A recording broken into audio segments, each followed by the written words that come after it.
Why was she always invisible? On a carrier deck roaring with engines and shouting voices, Lena Ward moved like a shadow. Blue deck shirt, ear protection, helmet tight against the wind. Just another munitions loader, her hands wrapped around the handles of a cart stacked high with 20mm rounds. She had become an expert at being unnoticed. Step steady. Eyes down. Keep moving. Don't draw attention. The storm of jet wash and steel around her swallowed everything. That was the way she preferred it, because silence was safer. But silence never lasts. It began with a single gust, strong enough to rattle the tied-down Hornets and catch her left sleeve. The cuff peeled back, just a fraction of an inch, just enough to reveal the bronze and black circle stitched inside. A flash of a reversed eagle. One sailor saw it, just one. A young ordnance tech named. His gaze froze on the mark. He didn't know what it was at first, not fully, but he knew enough. He'd heard the rumors. A medal that wasn't supposed to exist. A mission declared impossible. No survivors. And yet, here it was, on her arm. She noticed his eyes before he looked away. She always noticed. Years of training made her read a room before a word was spoken. But she didn't react. She tugged the cuff back down, pushed the cart forward, and blended into the noise again. Blended almost. Because did what she had always feared someone would do. He lifted his mic, hesitated, and then he reported it. The words traveled across radios and wires up into the control room of the island tower where Admiral Hale stood over a desk. He listened with mild disinterest until spoke the exact phrase. Bronze center, black ring, reversed eagle, 7th strike group issue. Hale's hand stopped on the page he was reading. He had only seen that medal once before, years ago, a day that still lived in the corners of his memory like smoke he could never quite clear. Back then, he had been a captain, signing off on a mission so secret that it was erased almost as soon as it happened. Declared a failure, declared fatal. Every operative listed KIA. No survivors, that was the official line. And yet, one of those ghosts might be on his deck, pushing ammunition like she had never carried anything else. Hale didn't finish reading the page in front of him. He stood, told his executive officer to hold the brief, and walked out. His steps carried urgency, but not panic. The kind of urgency of a man who already understood the weight of what he might find. The deck shifted when he appeared. Not because sailors stopped working, discipline didn't allow for that, but because their eyes did. They followed their admiral as he crossed the open steel, the wind whipping at his uniform, the sea mist catching the brim of his cap. And then he saw her. She was pushing her cart toward the catapult, her jaw set in that quiet way that meant she belonged anywhere and nowhere at once. He stepped into her path. "Ma'am," he said, his voice cutting clean through the chaos, "hold your position." Her hands froze on the cart's handles, her eyes lifted to his, calm, unreadable. "Roll your sleeve up," Hale ordered. "Sir, I have a delivery to make," she replied, voice steady, as if this were just another routine exchange. "And I have an order to give, sleeve, now." The deck noise carried on around them, but everyone nearby was watching. She looked toward the Hornet, then back at him. She touched her cuff, paused, then dropped her hand again. "With respect, Admiral," she said, "that's personal property." "I know exactly what it is." "Then you know it doesn't concern the chain of command." His jaw flexed, he stepped closer. "Come with me." For the first time in months, Lena Ward let go of her cart. She followed him below deck, leaving behind curious stares heavier than the ammunition she had been hauling. The compartment he led her into was small, a table bolted to the floor, a single chair. Hale pulled something from his pocket, a small velvet box, and set it down. He flipped it open. Inside lay the same medal mounted on a plaque. "Tell me where you got it." Her eyes flickered to the box, then back to him. "You already know." "I want to hear it from you." "That's not going to happen." He studied her face, the lines of someone who had seen things he couldn't yet name. The last time I saw one of these, it was handed to a widow at a closed casket funeral. Every recipient was KIA. She spoke softly, almost too soft. Every reported recipient. The air between them thickened. He leaned in. "You're telling me you survived that operation?" "I'm saying nothing. If that's true, you're carrying a secret that could rip open files sealed in Washington." Her gaze held his without flinching. "Then maybe it's better if we leave it sealed." Hale tapped the box with a fingertip. "I can't do that without knowing exactly who I've got on my deck." "Then lock me up," she said evenly. "If you think I'm a danger, otherwise let me get back to work." For a long moment he didn't move. The weight of decades hung between them, the burden of classified files, lost names, operations no one would admit existed. Finally, he closed the box, slipped it back into his pocket. "Fine," he said, "but listen to me. If something happens out here, anything, you'll get one chance to prove whether you deserve that medal. Don't waste it." She didn't answer. She didn't need to. She turned, walked back to the deck, and took hold of her cart again. The silence of nearby sailors followed her like a shadow. Whispers traveled fast. By the time she moved, another load of ammunition was already replaying what he'd seen in the mess. The story spread like electricity across steel bulkheads, the loader with the ghost medal, the admiral stopping her mid-task, the secret that no one could name but everyone wanted to.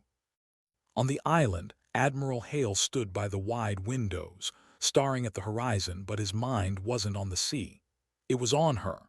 He didn't believe in coincidence, not when lives and billion-dollar machines were at stake. Operators like her didn't just vanish into ordinary billets, and medals like that didn't walk onto his deck by accident. Below, Lena kept moving, routine in every step, ammunition from elevator to aircraft, cart after cart. She looked like nothing more than focus embodied, but inside she replayed his words. "One chance to prove whether you deserve that medal." She didn't want that chance, because that kind of chance meant something had gone very, very wrong. And then it did. The call came mid-afternoon, a inbound with mechanical issues, struggling to stabilize, worse, carrying ordnance in an unsecured rack. Within minutes, the helicopter lurched into view, one skid lower than the other, tail rotor straining. It hit the deck harder than it should have. The rack inside shifted violently. Steel clattered. A deep thud shook the frame. The crew chief's voice broke across the comms. "We've got a live ammo drum loose in the bay." Hale was already on deck, his eyes locked on the... He turned toward the ordnance crew, but Lena was already moving. She cut across the deck in a straight line, no hesitation, no glance for permission. Sliding under the low clearance, ducking into the side bay as the crew chief tried to hold the rack steady. Inside the drum, nearly a meter across, several 100 pounds of high-caliber rounds rolled toward the open edge. If it hit the steel deck, detonation was a real possibility. She planted her boots against the frame, caught the drum with her legs, braced, hooked her arm around the chalk lever, and slammed it into place. The metal rang. The drum stopped. She locked the pin with a twist of her wrist. The crew chief shouted at her to get clear. She ignored him, finished the job, then pushed herself out of the bay, sweat streaking her face beneath her helmet. Hale was there when she stepped out. His voice was low but sharp. "You just took a calculated risk." Her eyes met his. "I did my job." But the danger wasn't over. The rocked unevenly, its skid digging into the anti-skid surface of the deck. The pilot tried to throttle lift, the frame groaning under the strain. A bad angle could rip a mount or tip the bird over completely. Hale barked into his radio, "Clear LZ-1, now." But Lena didn't wait for an order. She jogged to the skid, checked its contact point, then signaled to the crew. "Adjust, reset." She moved with precision, hands slicing the air in clean gestures. The pilot read the signals, shifted just enough, lifted. The rose free, steadied, then banked away toward maintenance. Only when it was gone did the crew finally breathe again. "That's twice in one day," Hale said, stepping in front of her. "Wrong place at the right time. You sure you're just a loader?" "I'm sure I'm doing my job," she answered. But his eyes told her he didn't believe that. By evening, the story of what she had done was everywhere. Told it twice in the mess before someone else cut in, yeah, and guess who was first inside the... Each retelling grew sharper, louder, like a legend shaping itself in real time. Lena ignored it all. After chow, she walked the long passage beneath the island, the narrow corridor that smelled of oil and steel, a place she used as a reset. She leaned her shoulder against the brass frame of a forgotten sign, took 2 breaths, then moved on. Above, Hale was already watching security footage, replaying her slide, her lock, her pin. It wasn't luck. It was instinct, the kind you only learn under fire. And he knew then this wasn't random. This was history resurfacing. He sent for her file.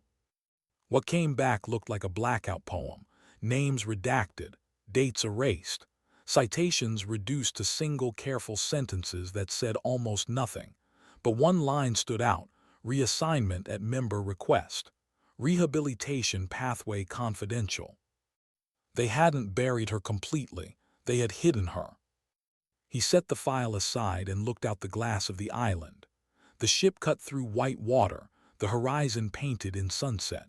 Somewhere below, she was folding her shirt into a locker, checking the pouch that still held her medal, staring at it for one quiet second before zipping it away again. He knew then what the medal had already whispered. Lena Ward wasn't just a loader. And the ocean hadn't finished testing her. Why did silence feel louder than noise? On the carrier's deck, Lena Ward moved as if nothing had changed. Ammunition carts, safety checks, calls from yellow shirts guiding Hornets into position. Routine, always routine, but every step carried a new weight now, the eyes of sailors who thought they knew something about her. Whispers traveled faster than jet wash. They slipped through the mess, down into berthing spaces, into the corners of conversations where young sailors sharpened rumors into legends. The story was never the same twice. Some said she had stopped a live drum single-handed. Others swore she had yanked a crew chief clear by brute force. None of them knew the truth. They didn't know that the part that mattered most wasn't her strength, it was her calm. But Lena didn't correct them. She kept moving, cart after cart, as if silence could smother the attention. Above, Admiral Hale knew better. He had seen too much to trust coincidence. He replayed the footage frame by frame.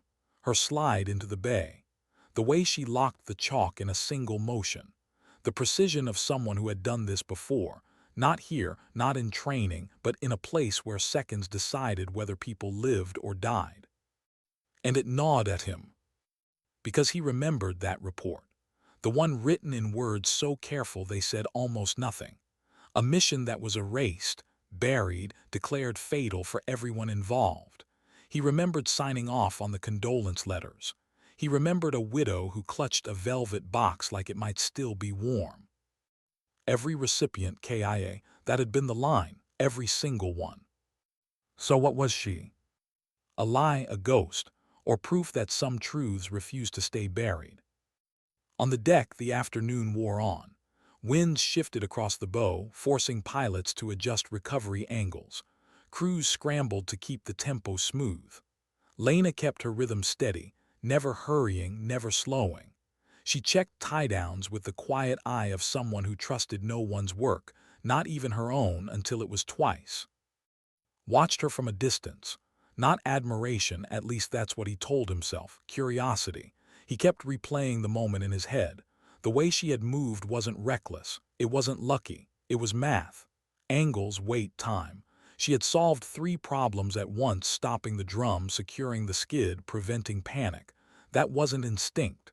That was experience. But experience from where? He wanted to ask her, but she carried herself like someone who had already answered all the questions she intended to. Evening came, and with it a heavy calm. The deck glowed under fatting sunlight, metallic and sharp. Crews ate fast, traded stories louder than the mess hall needed, trying to shake off the day's tension. Lena sat alone at a table near the bulkhead, finishing her tray with deliberate bites. She didn't join the noise. She never did. She knew what they were saying. She heard the sideways jokes, the whispered names, sniper, ghost, operator, spook. It didn't matter what words they used. It all meant the same thing. They thought she was something more than what she pretended to be. And the truth was worse, she was. But she wasn't ready for them to know what that meant. Back on the island, Hale didn't sleep. He pulled up her file again, scrolled through the blacked-out paragraphs, let his jaw tighten at the emptiness. Whoever had hidden her had been deliberate.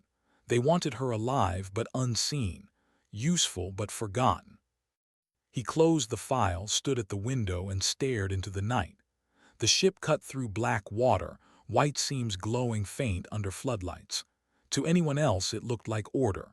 To him, it looked like a fragile pattern, always one mistake away from chaos. And Lena Ward was standing inside that pattern. The next day began like every other. Morning light didn't creep on a carrier, it switched the world back on. Hornets prepped for sorties. Crews in colored shirts moved like choreography. Orders snapped across radios. Lena fell into her place with no announcement. Ammunition from elevator to aircraft. She carried the weight like it belonged to her, as if her shoulders had been built for nothing else. But the weight wasn't the problem. The problem was the silence between steps, the silence where her mind drifted back to a room with no windows, orders whispered, not shouted, a mission that didn't exist, the day when everything went wrong and only one person walked away. She had buried that silence, but now it followed her. Mid-morning, Admiral Hale called for a drill. Officially, it was a safety emphasis, tie-downs, deck choreography, spill response. Unofficially, it was something else. He wanted to see her move. He wanted proof. The crew responded like clockwork. Teams flowed through steps, quick and sharp. Lena didn't volunteer for lead, but when the clock started, she was already placing kits where they needed to be, shortening response paths, making sure no one was caught on the wrong flank. She never raised her voice. She never drew attention, but every move she made pulled the drill smoother, filled the gaps she left open, only later realizing she had positioned him where speed mattered most. Hale watched from the sideline, arms crossed.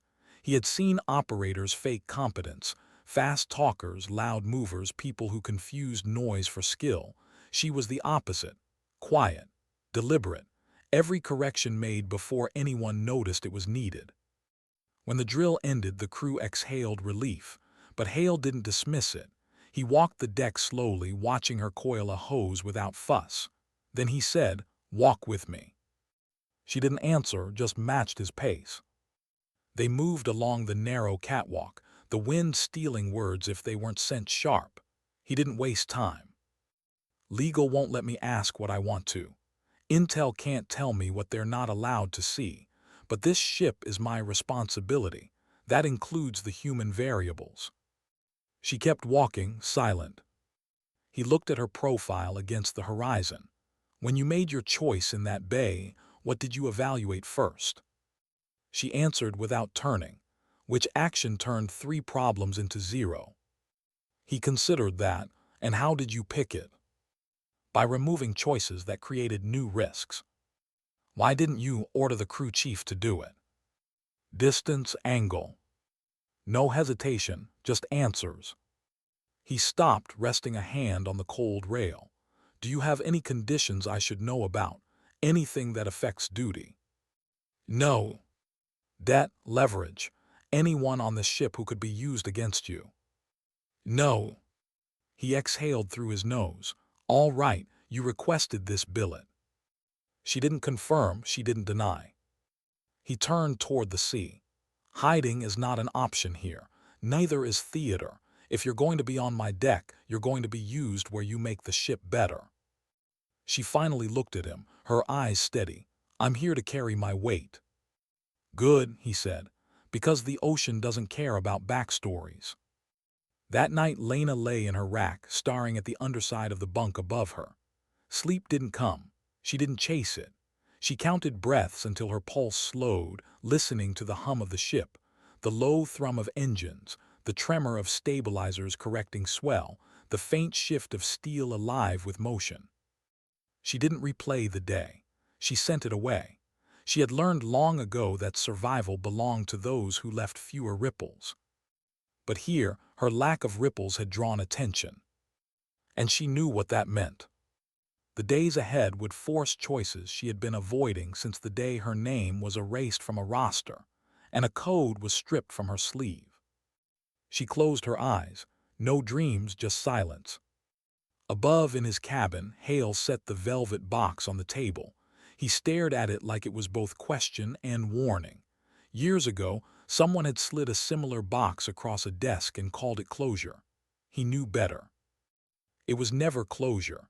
It was a lid on a pot, and sometimes steam finds its way out. Why did storms always find her? The morning broke pale and brittle. A faint stripe of light cut across the horizon, painting the carrier's deck in cold silver. Crews were already in motion, colored shirts flashing against steel, aircraft poised like predators waiting to be unleashed. To most, it was just another day in the rhythm of launches and recoveries. To Lena Ward, it was another day to disappear. Except disappearance was getting harder. She moved among the ordnance teams, checking loads, rolling ammunition carts, hands steady, steps precise. She carried weight like it belonged on her shoulders. To anyone watching closely, it looked effortless. To her, it was just another mask. But the whispers hadn't gone away. If anything, they had sharpened. Had told the story twice, then others had told it louder until it grew teeth and tails. By now the whole deck knew the name Ward, in connection with things sailors didn't usually see. She ignored it. She always ignored it. And yet she could feel it, eyes lingering half a second longer, questions unsaid but heavy in the air. Above, Admiral Hale reviewed the schedule. Weather cells were shifting faster than predicted. He tweaked the flight cycle, adjusted recovery slots. To his officers, it looked like routine command. But beneath the ink and code, every choice was sharpened by the presence of one quiet anomaly: Lena Ward. He hadn't spoken her name out loud since their walk on the catwalk, but he thought it often, too often. The truth was gnawing at him. She wasn't just another sailor. She wasn't just another loader. She was an operator who had survived something no one was supposed to, a ghost embedded in his crew. And ghosts always surfaced when storms hit. By midday, the first alarms came. A supply again, this one inbound under strain. Pilots were already tight on recovery timing. Wind angled across the bow sharper than forecast. Deck coordination shifted into overdrive. Hale moved down from the island, his eyes scanning every lane. Lena was already ahead of him. She spotted the skid dragging too deep, signaled to clear the lane, and sprinted into position without a wasted step. By the time this frame hit the deck, rocking hard, she was already bracing. Inside, a crate snapped free, heavy, moving ugly toward the hatch. She didn't think. She drove low, shoulder-braced, absorbing weight that should have taken two men. The crew chief grabbed the other side, but she had already stopped the momentum. The crate clanged to a halt inches from spilling into open space. Hale saw it all. He didn't move to help. He didn't need to. His role was to see. When she stepped back out, breathing hard but steady, he was there again. "That's 3 times now," he said. Her reply was calm, 3 times in the right place. He didn't argue. He didn't need to. The truth hung between them heavier than steel. By evening, the story had spread again. This time it wasn't just a rumor. It was fact. Too many had seen it. Too many had watched her step into a seam that should have broken the rhythm of the deck and stitch it shut without orders. In the mess, leaned forward across a table, retelling every detail like a man reliving a film frame by frame. Hands cutting the air, eyes wide with something between awe and disbelief. The others listened like disciples. But Lena wasn't there to hear it. She was walking the long passage again beneath the island where the brass sign glowed faint in the dim light. She stopped for 2 breaths, shoulder against the cool frame. Then she moved on, reset. Above hail-studied footage. Again, her trajectory, her slide, her lock. The way she moved before problems even existed. It wasn't reaction, it was prevention. The mark of someone trained not just to survive but to shape survival for others. He sent for more of her file. What came back was the same: black bars, gray smudges, words drained of meaning. But at the bottom of one attachment he found a single phrase: reassignment at member request. Rehabilitation pathway confidential. He stared at it. Whoever had buried her hadn't erased her completely. They had hidden her where no one would think to look. In plain sight, among sailors who wouldn't know her past, a ghost folded into the machine. But ghosts don't stay hidden forever. The next morning brought drills, not announced as drills, but designed to measure her. The safety petty officer called sequences. Deck crews moved fast, tie-downs checked, spill kits deployed. Lena didn't lead. She never volunteered. But when the clock started, she was already adjusting angles, shifting hoses, positioning where his reach mattered. It wasn't flash, it wasn't noise, it was precision. Hale watched from the sideline, arms folded. He didn't smile. He didn't frown, he just saw, and what he saw was confirmation. When the drill ended, the crew exhaled. Ward lingered, coiling a hose cleanly. That was when Hale stepped forward. "Walk with me." Again she didn't answer. Again she matched his pace. This time he didn't talk about metals. He didn't mention ghosts. He asked her a question. "When you made your choice in that bay, what did you evaluate first?" Her answer was immediate, which action turned 3 problems into 0. "And how did you pick it?" "By removing choices that created new risks." He stopped at the rail, looking out at endless water. "Do you have any conditions I should know about?" "No." "Debt, leverage?" "No." He turned to face her. "Anyone who could make you do something stupid?" Her gaze held his. "No." For the first time he almost said thank you. He stopped himself. Instead, he said, "If you're going to be on my deck, hiding isn't an option. Neither is theater. You'll be used where you make us stronger." Her voice was flat, steady. "I'm here to carry my weight." "Good," he said, "because the ocean doesn't care about backstories." That night Lena lay in her rack again. She counted breaths. She listened to the hum of steel, the heartbeat of engines. She didn't dream. But she knew. The storm wasn't finished with her yet. And Admiral Hale knew it too. He sat in his cabin, the velvet box on his desk. Not a trophy, a question. He remembered the day he signed the letters. The day the medal had been called closure. He had known then it wasn't closure. It was containment. And Lena Ward was proof that containment never lasts. Outside, the ocean pressed against steel. The night deepened. The ship moved forward into waters that asked questions no one wanted to answer. And somewhere in the dark, both of them understood. The real test hadn't arrived yet. Why did calm always feel like a lie? The horizon was flat that morning, a pale sheet of steel stretched against the sky. To the untrained eye it looked safe, predictable. But Lena Ward had lived long enough to know, when the sea looked calm, that was when it was about to lurch. She reported early, checking stowage, running her eyes over tie-downs she hadn't been asked to inspect. Not because she didn't trust the others, but because she knew. Redundancy saves lives. One missed line, one loose fitting. That's all it ever took to turn routine into obituary. No one noticed her extra checks. That was fine. She didn't do it for credit. She did it to quiet the noise inside her head, the noise that always asked, "What if you miss something?" Above, Admiral Hale scanned radar. Weather fronts were stalking closer, their edges already pushing wind vectors off prediction. He adjusted the cycle, moved recovery slots forward. To his officers, it was just a precaution. To him, it was setting the stage. Because storms never test equipment alone, they test people, and he needed to see Ward under pressure. She didn't know it, but he had already changed her billet for the day. She wasn't hauling ammunition. She wasn't in the margins anymore. She was reassigned. Temporary safety coordination. A vantage where she could see everything. He hadn't told her why. He didn't need to. When she stepped onto the deck, headset clipped, her eyes moved constantly, scanning lanes, distances, hand signals. She didn't speak unless she had to. And when she did, her words were short, stripped of anything unnecessary. Hold 2 seconds. Shift starboard 3 meters. Clear forward. Each correction shaved risk without breaking tempo. To most ears, it was nothing.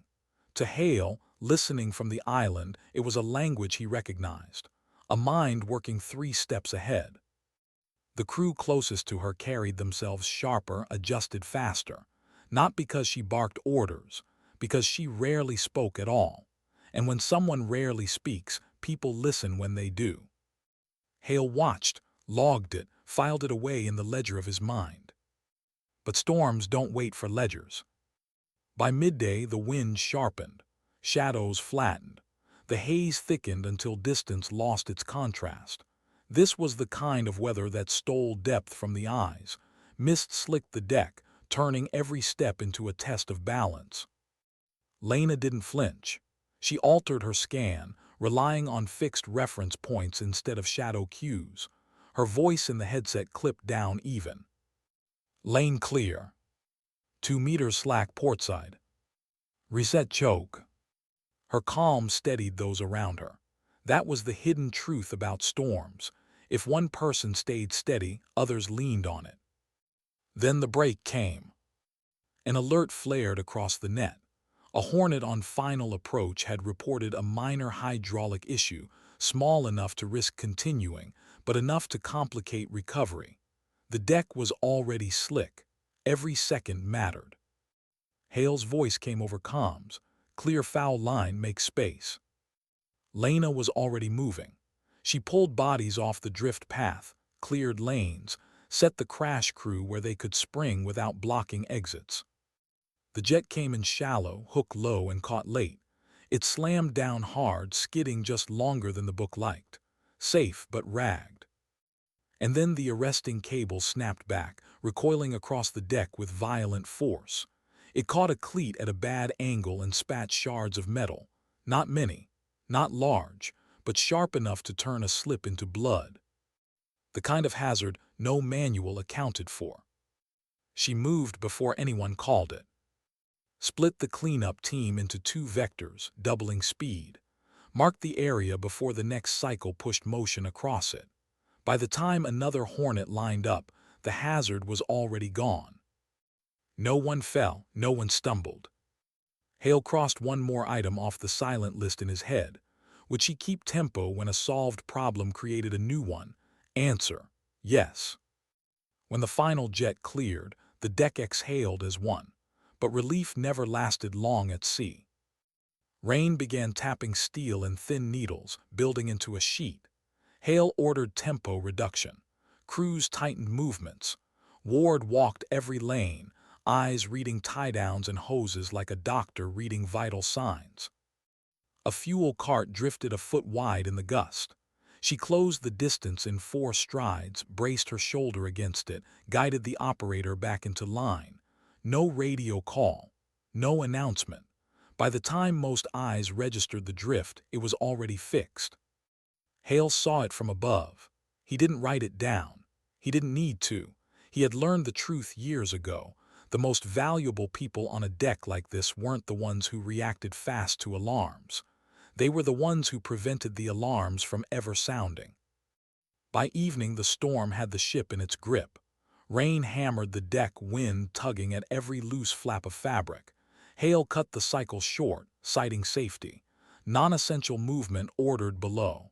The deck thinned to skeleton crew. Ward walked the lanes alone, checking for anything unsecured. She found a hose tie missed by exhausted hands, fixed it, logged it, moved on. Below, the mess was louder than usual. Sailors burning off adrenaline, laughter sharp, stories sharper, dropped across from her with his tray. "They say you've got radar in your head," he said. Half a joke, half a question. She didn't look up from her plate. "They're wrong, I just keep my eyes open." He grinned. "That's what radar is." She didn't reply. Above in his cabin, Hale reviewed the day's log. Small incidents, each forgettable on their own. But together they painted a picture. A woman who consistently stepped into seams before they tore open, who carried the calm others leaned on. He reached for the velvet box in his desk, stared at it, closed it again. Some medals were never meant for ceremony. They were questions that lived on the deck. The next morning the storm still lingered. Crosswinds tugged at the bow. Mist hung low. Hale's orders were clear: reduced tempo, stricter clearance. He wanted precision, not speed.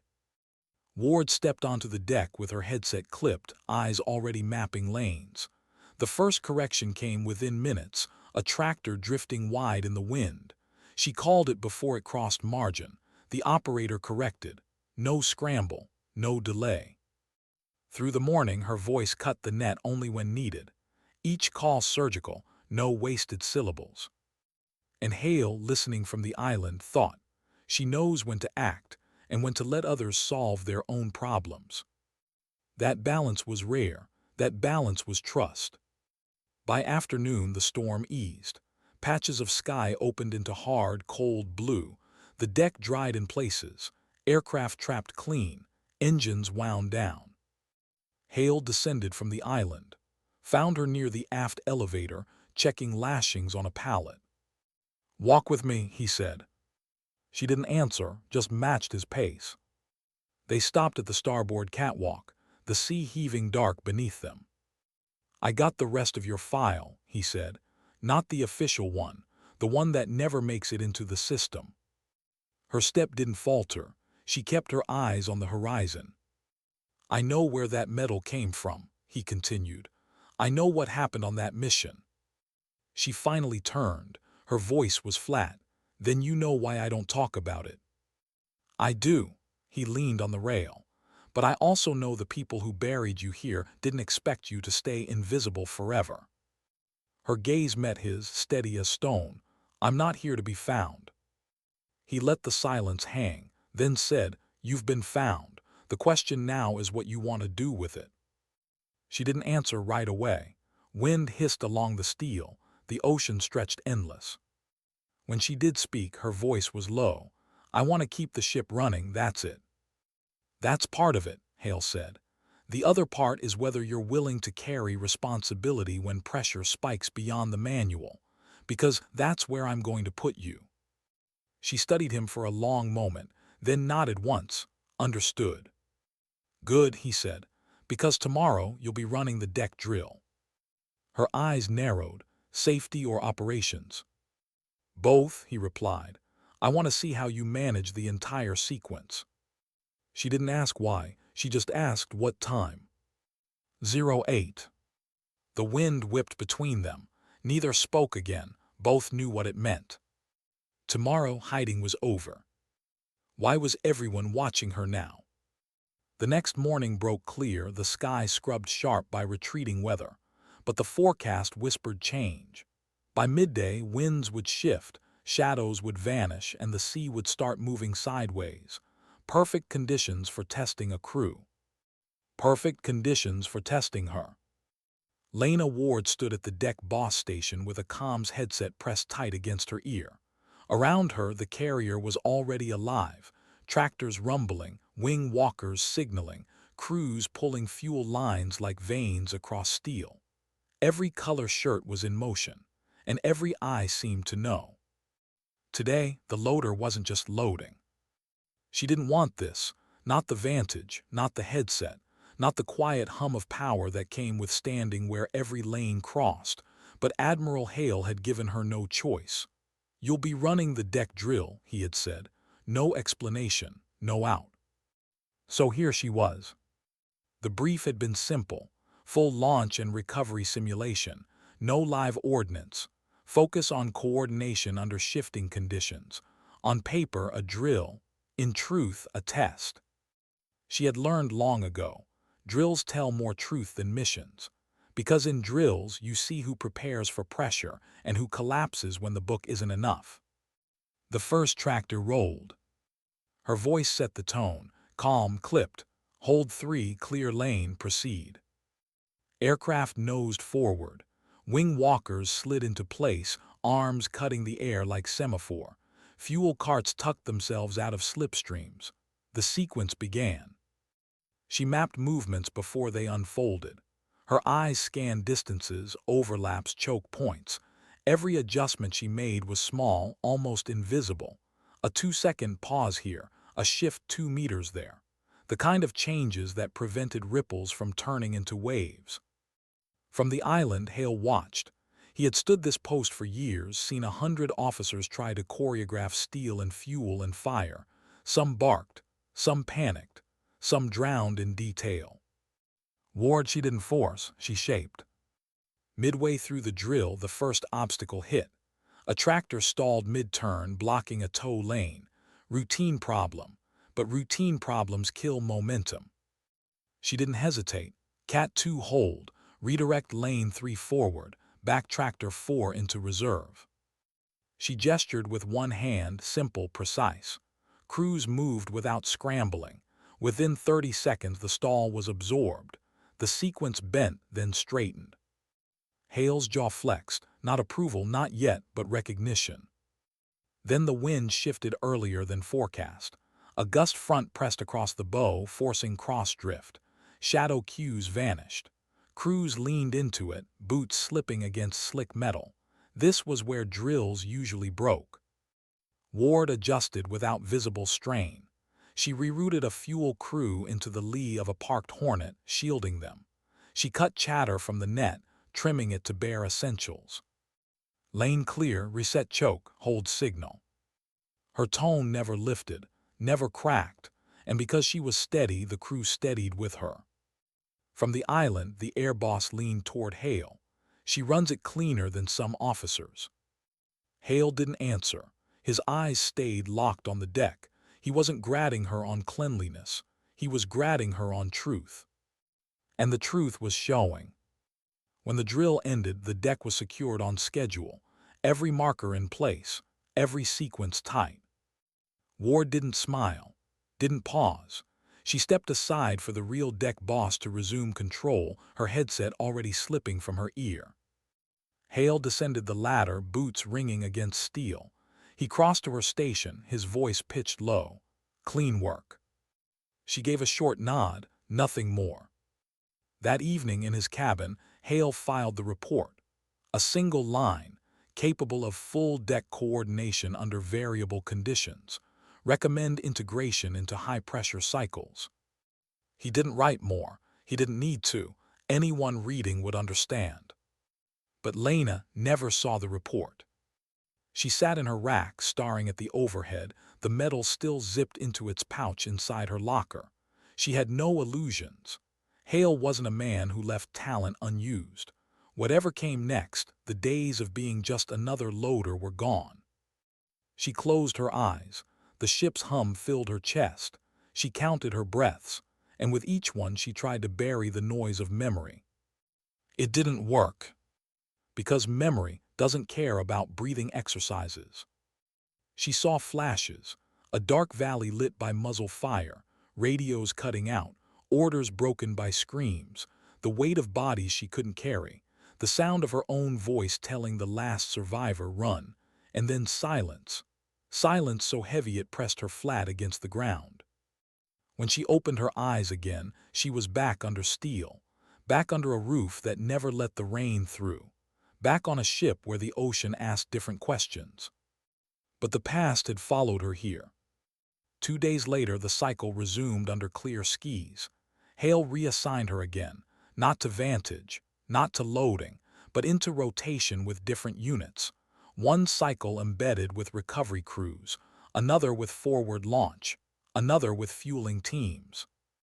It wasn't her technical competence he wanted to see. That was proven. It was her adaptability when she didn't have the full board, when she couldn't see every lane at once. Her morning began at the foul line staged with the recovery team. Every second mattered here. Clear debris fast, reset lines, get the deck ready for the next trap. Too slow and you clogged the approach. Too fast and you risked missing a hazard. She matched rhythm within minutes, small nods, sharp hand signals. Her presence barely registered to anyone outside the team, but inside they felt it. The timing grew cleaner, the work steadier. Was on the crew too. Between recoveries, he leaned close under the roar of an inbound jet. You ever think about taking the deck boss chair full time? Her eyes stayed forward, not my lane. Could be, he pressed. You see things before they happen. She adjusted a chalk line, voice flat. That's what this job is supposed to be. Then the jet hit wire, screaming steel snapping taut, and conversation ended. Mid-cycle, a Hornet reported brake trouble on approach. Emergency protocols surged. Crash crew staged. Medics on standby. While others rushed the obvious, she moved laterally down the foul line. Eyes scanning for unsecured panels, stray gear, anything that could complicate recovery. By the time the Hornet snagged wire and stopped hard, the zone was cleaner than it had been all day. The arresting crew did their job, but she had cut the risk of secondary hazards in half, without being told, without being noticed. Except Hale noticed. From the island, he logged it mentally. She wasn't chasing events. She was shaping ground so events landed softer. Later, she rotated forward with launch crews. The tempo sharper here. Aircraft nose to tail, tractors revering in tight arcs, yellow shirts snapping signals like blades. She moved like a ghost between them, timing her steps so clearance passed smooth. Her presence felt only in the absence of error. By late afternoon, fatigue set in, the kind of fatigue that makes people sloppy. Hale knew this was when complacency killed. He kept his eyes on her sector, waiting. Then CIC called a contact, a small vessel drifting toward operational waters. Not a threat, but enough to force a hold. These were the moments discipline frayed, engines idling hot, fuel lines straining, crews restless.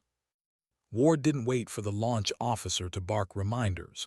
She walked the line herself, checked every chalk, every hose, every intake, found one fuel line sagging under its own weight, signaled the handler to shift before pressure dropped. By the time CIC cleared the contact, her lane was already primed to roll without hesitation. From above, Hale marked it, not just the absence of mistakes, the absence of conditions for mistakes. That night he called her to his cabin. He didn't offer a chair. He leaned against the desk, eyes sharp. Your name's moving outside this ship, he said. Not just through rumor, through channels. People are asking if I'll vouch for you. Her reply was immediate. If you do, I get pulled. That's not why I'm here. That's not certain, he said, though they both knew the odds. I'm not chasing that choice, she said. He studied her. Then know this. If the day comes when the only way through is to put you at the center, I'll do it. No hesitation. And when that happens, there won't be time to weigh whether you want it. Her eyes didn't blink. You already did that. Not like I will, he said. They stood in silence, a silence that carried everything they both refused to say. She left without another word. Hale stared at the empty space she left behind, knowing truth was coming for both of them. Containment was an illusion, and illusions always broke at sea. Why did danger always feel familiar? The day began quiet, too quiet, the kind of quiet that made sailors restless, as if the sea itself were holding its breath. Lena Ward woke before the call. Her eyes opened in the gray half-light of berthing, listening to the rhythm of the ship's hum.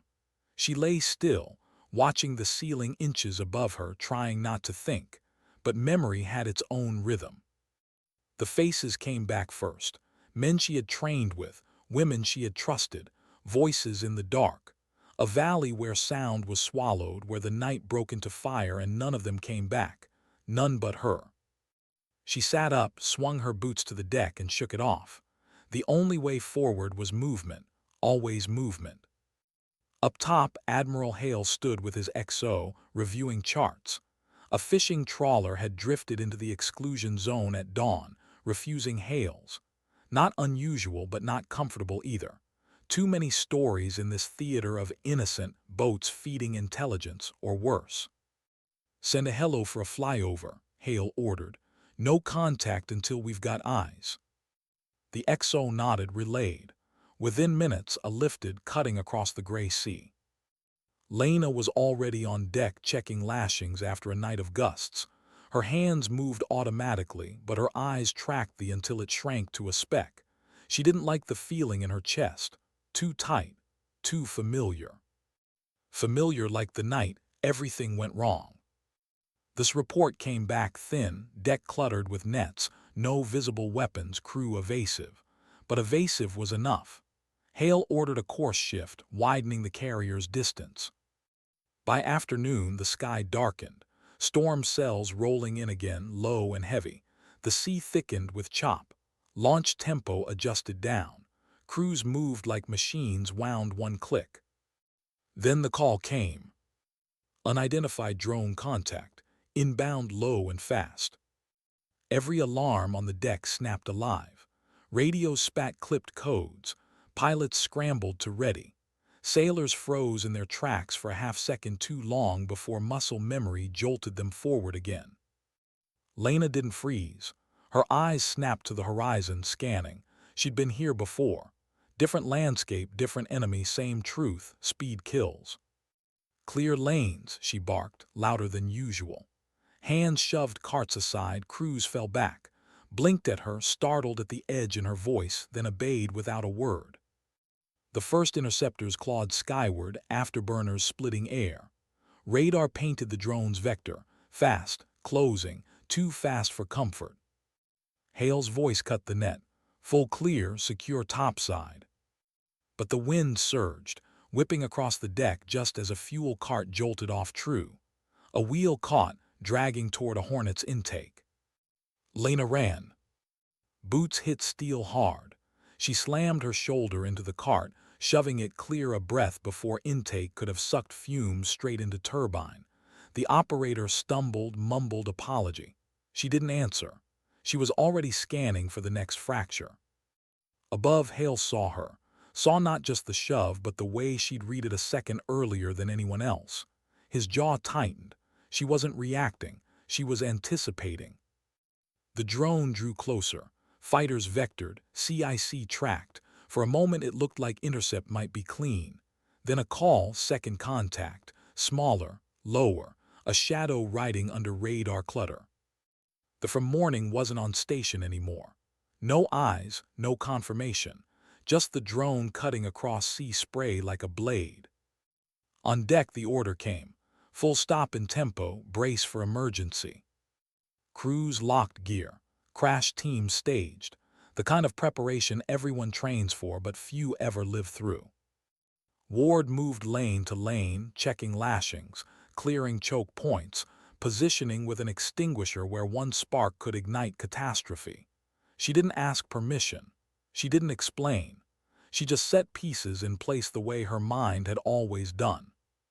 The drone went hot. Countermeasures flared. Missiles launched from fighters, streaking white against gray. One hit clean, the first drone scattering into fire over water. The second swerved, skimming waves, evading longer than it had any right to. For a few heartbeats, the entire deck held its breath. Then fire bloomed on the horizon. Impact clean, both drones down. The net crackled with confirmations. Relief rolled like a wave. Crews exhaled, some laughing sharp, some muttering prayers. But Ward didn't relax. Her eyes scanned the sky, the sea, every angle, because she knew. Contact didn't end at impact. It ended at silence. And the silence hadn't come yet. Only when the all-clear was finally called did she lower her shoulders. Slowly.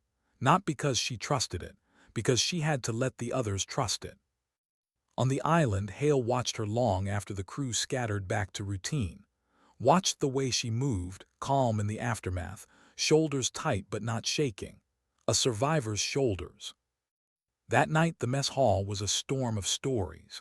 Sailors retelling the drone intercept like it was already legend. Some swore they saw Ward shove the cart clear with nothing but instinct.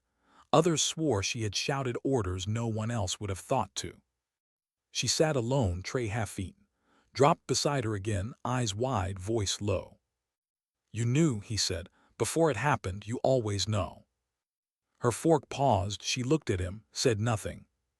"You're not just a loader," he whispered. Her jaw flexed once, then she stood, tray in hand, and walked out. Back in her rack, she sat with the pouch in her lap. The metal inside felt heavier tonight. Not bronze, not ribbon. Weight. The kind of weight no one else could see but everyone carried in pieces. She unzipped, looked at it for a long time, then closed it again. Across the ship, Hale stared at the velvet box on his own desk. Different metal, same silence. He had buried too many people under boxes like this. But Ward wasn't buried. And that meant the silence was broken. The next morning he called her to his cabin. No preamble, no small talk, just a single line. "They're going to ask me who you are." Her face didn't change. "What will you tell them?" He leaned back, eyes steady. "That depends. Do you want me to tell the truth?" Her gaze flicked to the metal in his hand, then back to him. "The truth," she said quietly, "killed everyone else I served with." He held her eyes. "But it didn't kill you." Silence, thick, heavy, the kind of silence that carried ghosts. Finally she said, "Then maybe it should have." He didn't argue. He just let the words hang between them, knowing the sea itself would decide whether she was right. Because storms weren't finished, drones weren't finished, and ghosts never stayed quiet forever. Why did the sea never give warnings twice? The morning broke in haze, heavy and damp. The horizon was smeared gray, the kind of light that blurred distance, making threats invisible until they were already near. The ship's engines hummed deeper, steady but tense. Everyone felt it. Lena Ward stepped onto the deck with her headset clipped and her shoulders set. She didn't need a forecast. She could smell it, taste it in the air. The storm wasn't just weather this time. Admiral Hale knew it too. He had been in command long enough to read the silence of his own officers. Reports came clipped. Eyes flicked toward screens, then back again too quickly. Something was building. The contact came mid-morning. Multiple vessels, fast-moving, low radar signatures. Not fishing trawlers, not civilian. They cut across the swell like teeth, closing distance fast. The call snapped through comms. Surface swarm bearing 240, speed 40 knots. The carrier's air wing was already cycling, but recovery windows were tight. Too many planes airborne, too many still waiting to launch. The deck was about to become chaos. Hale's orders came sharp. Launch ready CAP immediately. Crash crews to full alert. Clear lanes for emergency recovery. The net buzzed alive. Yellow shirts snapped signals. Tractors pulled hard. Fuel lines yanked clear. The deck surged into frantic motion. And Ward was in the middle of it. Her eyes scanned lanes, tracking choke points before they existed. She shoved toward the port fuel line, her voice flat. "Clear it now." He obeyed without thinking. "Tractor 2 hold, redirect 3. Her voice cut the net, uninvited but necessary. She rerouted lanes, compressed timing, prevented collisions. What she was doing wasn't by the book, but it worked. The deck bent around her voice and kept moving. Above, Hale heard her. He didn't silence it, he let it run. Because the truth was plain, she wasn't seizing command out of pride. She was holding a fragile line together. The first wave of Hornets launched clean, banking hard into the sky. But recovery was already inbound. Jets low on fuel, coming home whether the deck was ready or not. Ward positioned the crash crew tight against the foul line. Eyes never still. She mapped each second before it arrived, shaping tempo with clipped commands. Then came the first impact. A Hornet hit wire rough, nose dipping hard. The arresting cable held, but the skid threw sparks. For a heartbeat, the deck froze. Ward's voice snapped sharp. "Clear lane 4, crash team forward now." She ran herself, signaling clearance with both arms, guiding the jet's nose away from the hazard zone until the crew swarmed it safe. Only then did she drop her arms. Only then did she breathe. Hale's voice cut the net. "Deck reset, next bird in 30. The tempo resumed, sharper. Every sailor moved like they knew the sea was watching. But the surface swarm was still closing. CIC-fed updates, dozens of fast boats weaving armed, distance shrinking, air wing moving to intercept, but too many targets too close. The ship's CIWS spun up, deck gunners braced, and every sailor topside felt the shift, the electric hum that comes when defense stops being theory. Ward didn't flinch.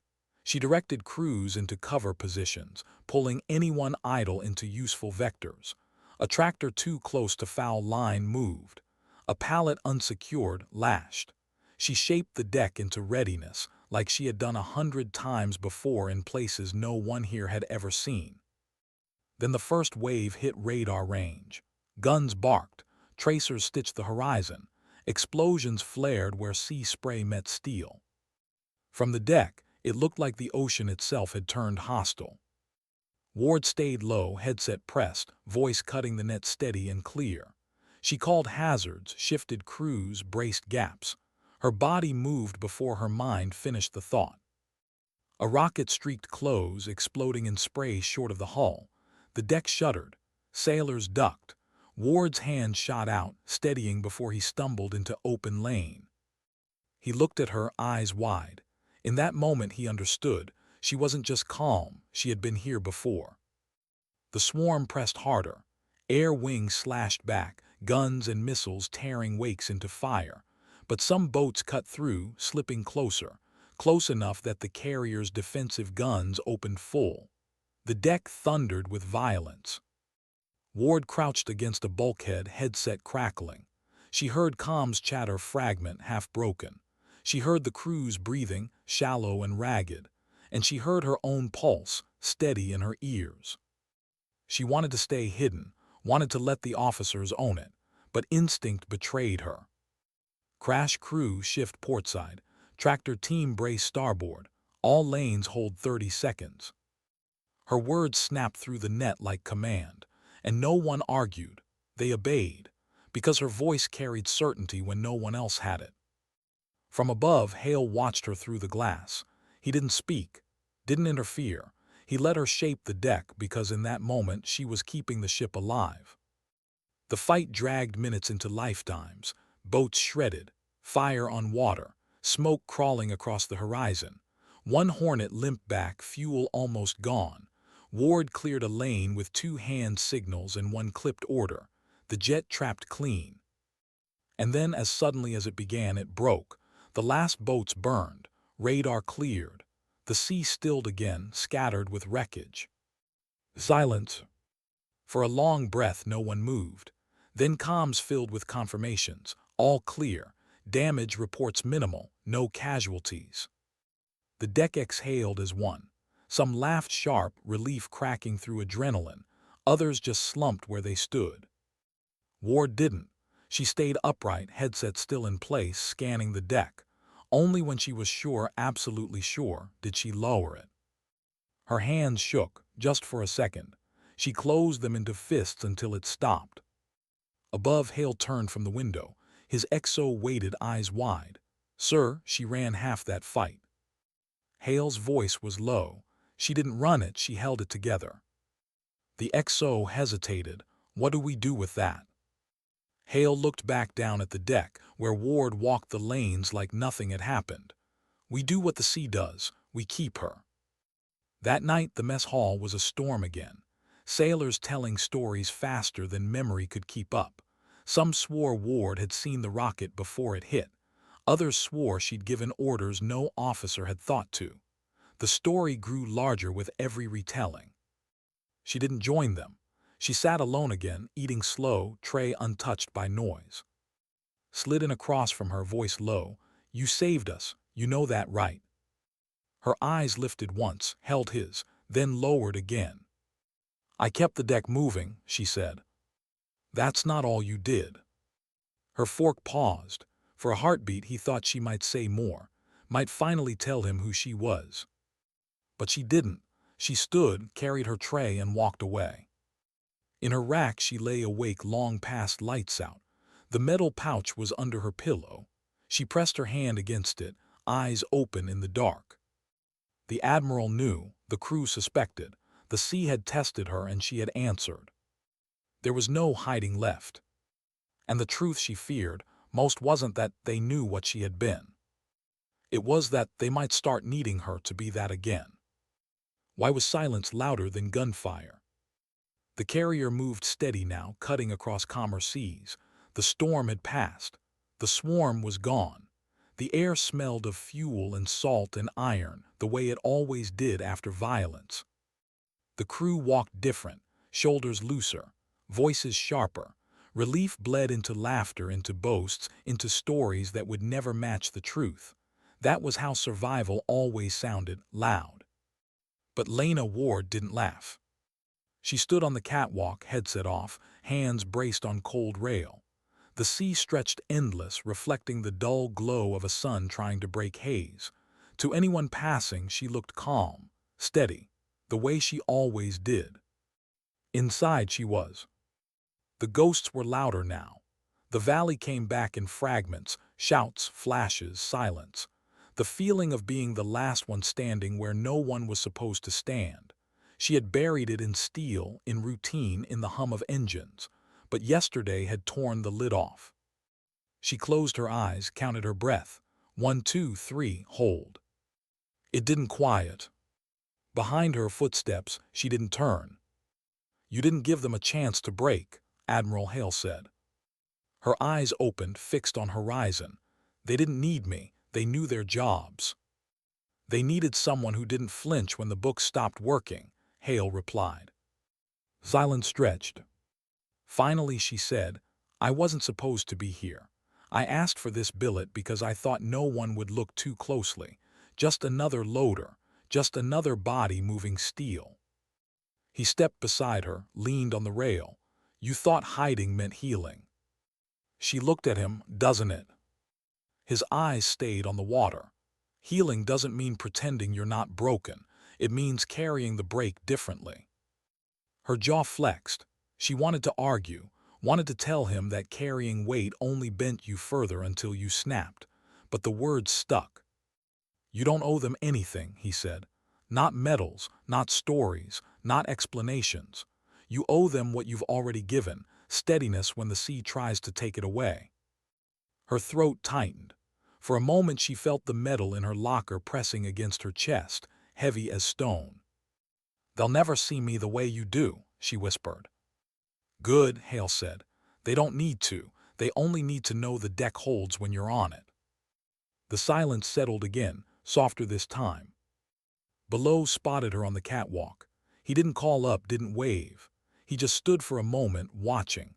And in his eyes she saw something she hadn't expected: trust. Not curiosity, not rumor, just trust. That night the mess was full again. Stories louder than ever. Some swore she had shouted down the Admiral himself. Others said she'd pulled out from under fire. The truth twisted with every telling. She didn't correct them. She sat in the corner, eating slow, listening.